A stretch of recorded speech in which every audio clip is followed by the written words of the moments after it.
शंकर नमस्कार. भीमाशंकर टाइम्स मध्ये आपलं सहर्ष स्वागत. आपण आहोत इंगवलेवाडी येथे, गोडेगाव पेठ जिल्हा परिषद गट इंगवलेवाडी येथे. या ठिकाणी तरुण आहे. त्या ठिकाणी तरुणांचं मत कोणाला पडणार आहे किंवा कोणाची या ठिकाणी हवा आहे जिल्हा परिषद गटामध्ये, पंचायत समिती, गोडेगाव पंचायत समिती गणामध्ये आपण पाहणार आहोत. आपल्या सोबत आहेत एक काय नाव? अमोल बबन गावाने. हा, अमोल बबन गावाने. कोणाचे या ठिकाणी उमेदवार उभे आहेत. निवडणुकीची रणधुमाळी सुरू आहे. तर उमेदवार कपिल काळे आहे, देवीदास दरेकर यांच्या मिसेस आहेत सुवर्णाताई दरेकर. इतर राष्ट्रवादीचे उमेदवार आहे, हुले मॅडम आहेत, त्यानंतर कैलास काळे आहेत. तर कोण उमेदवार निवडून येऊ शकतो असं वाटतं मला?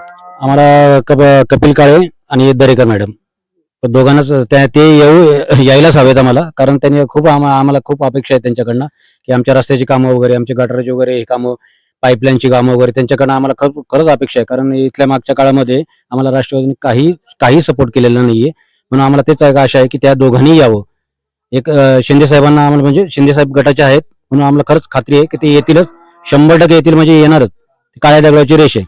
बीजेपीचा उमेदवार आहे निलेश काळे, ते पण करू शकतात नाही, पण शिंदे साहेबांसारखं एवढं कोण काम करू शकणार नाही. त्यामुळे कपिल काळेंना आमचा फुल सपोर्ट आहे आणि तरुण वर्गाचा तो पूर्ण सपोर्ट आहे की तरुण वर्गाला काहीतरी एखादं कामधंदा वगैरे, एखादा रोजगार संधी किंवा काय कर्ज वगैरे काही करू शकतात. ते घोडेगाव सारख्या ठिकाणी आम्हाला काहीतरी तरुण लोकांना काहीतरी हे करू शकतात, मदत करू शकतात. त्यासाठी आम्हाला कपिल काळेंना पूर्ण सपोर्ट द्यायचा आहे आणि पूर्ण आम्ही काय युवा ब्रिगेड पूर्ण त्यांना सपोर्ट करणार. परंतु बाकीचे उमेदवार पण करतील ना, बाकीचे अनुभवी उमेदवार असंच बोललं जात आहे. किंवा त्या मॅडम आहेत, हुले मॅडम आहेत नारोडेच्या. खूप आश्वासनं दिली, अजूनपर्यंत काही झालेलं नाही. आम्ही आता काही 10 वर्ष तेच ऐकतोय, अजूनपर्यंत काही झालेलं नाही. त्यामुळे दरेकर साहेब आणि कपिल काळे आता नवीन उमेदवार आहे, त्यामुळे आम्ही त्याच्याच पाठी जाणार आणि आम्हाला खूप आशा आहे आणि खरंच नक्की करतील ते. काय आशा आहे तुम्हाला?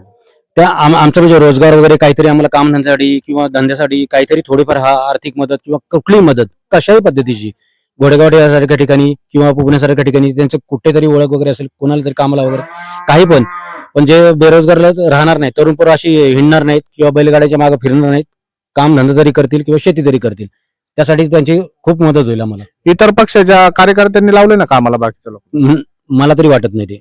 आम्ही पाहिलंच नाही अजूनपर्यंत लावलेलं. मी आमच्या वाडीमध्ये, आमच्या सालामध्ये, बावळेवाडीमध्ये, तळेकरवाडीमध्ये, ढाकळमध्ये अजूनपर्यंत बघितलेलं नाही कुणाला लावलं म्हणून. कुणाला लावलं कामाला? काहीच लावलंच नाहीये, केलंच नाही कुणाला अजून. आता मी स्वतः 3 वर्ष गावाला आहे, मी स्वतः बघितलेले. अजूनपर्यंत कुणाचंही काही काम, कुणाला कामाला लावलं त्यांनी? कामाला लावलेलंच नाही. म्हणजे कामाला म्हणजे कुठली कसली मदतच केली नाही. कधी तुमच्या ऑफिसला यावं, तुम्ही टाळणार, उद्या या, परवा या, तेरवा या, असं करू नका. त्यामुळे कपिल काळे आले तर आम्ही आज उद्या त्यांना भेटायला गेलो तर बाबा हा आम्हाला आशा आहे किंवा आमची कामं नक्की होतील. ते आम्हाला आता टाळणार नाहीत, उद्या या, परवा असं करणार नाहीत. ते आमची ताबडतोब कामं करून घेतील. बाबा हा तुमच्याकडे होणार नाही, पण हा एखादी तरी ओळख दाखवतील, बाबा तिकडे जा, तिकडे भेटा, तुमची कामं होतील. त्यामुळे आम्हाला आशा आहे की बाबा ते यावेत आणि ते येणार म्हणजे येणारच. कसं काय माहिती तुम्हाला? कसं काय माहिती ते काम करतील? एक आशा आहे. आणि शिंदे साहेबांच्या पक्षात म्हटल्यावर, शिवसेना म्हटल्यावर ते येणार.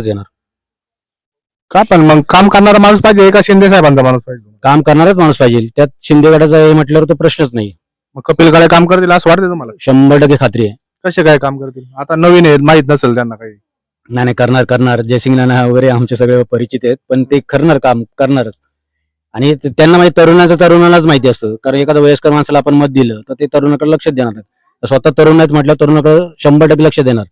वयस्कराकडे तर देणारच, पण तरुणाकडे जास्त. ज्येष्ठ लोकांना नुकसान नाही व्हायचं का? नाही, कशाला नुकसान होणार आहे त्यांना? तरुणांनाच मदत करणार म्हणलं. नाही, तरुण ज्येष्ठांना पण मदत करणार ना. तर त्यांच्या पण पक्षामध्ये ज्येष्ठ माणसं असतीलच ना, ते पण त्यांना सपोर्ट करतीलच ना. तरुण उमेदवार म्हटलं तरुणाकडून जास्त लक्ष देतील. ज्येष्ठांना तर देणारच आहे, त्यांच्या पक्षामध्ये ज्येष्ठ पण आहेत ना, मार्गदर्शन करणारे ज्येष्ठच आहेत ना. मग आता 100% कपिल काळे आणि सुवर्ण मॅडम, दरेकर मॅडम येणार म्हणजे येणार, काळ्या दगडाची रेष.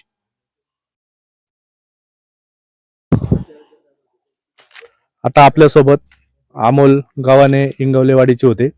त्यांनी आपल्याला सांगितलं की या ठिकाणी पूर्णपणे शिवसेनेचेच या ठिकाणी शिवसेनेचेच उमेदवार निवडून येतील अशी येथील नागरिकांची अपेक्षा आहे.